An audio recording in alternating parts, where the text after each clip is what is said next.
Hi guys, तर आम्ही आज गेलो होतो गेट ऑफ इंडियाला आणि मी आहे दिवानी पाटील. माझ्या चॅनलवर न्यू असेल तर सबस्क्राईब करा, लाईक करा आणि कमेंट करा. आणि आज आम्ही खूप काही पाहिलं. Gate of India, Marine Line, आणि एवढं ऊन होतं.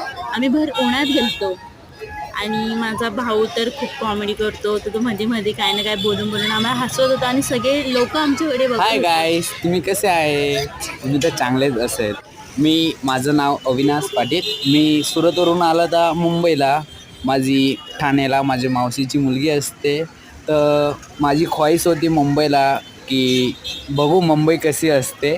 तर काय नाही, आणि आम्ही बोटीचं म्हणजे आम्ही एलिफंटाला जाणार होतो, बट बोटीचं आम्ही पैसे बघूनच होऊन गेलो. 260 रुपये. याच्यापेक्षा तर 30 रुपये द्या आणि आपली वडापाव खावा. वडापाव खावा आणि चालता राहावा.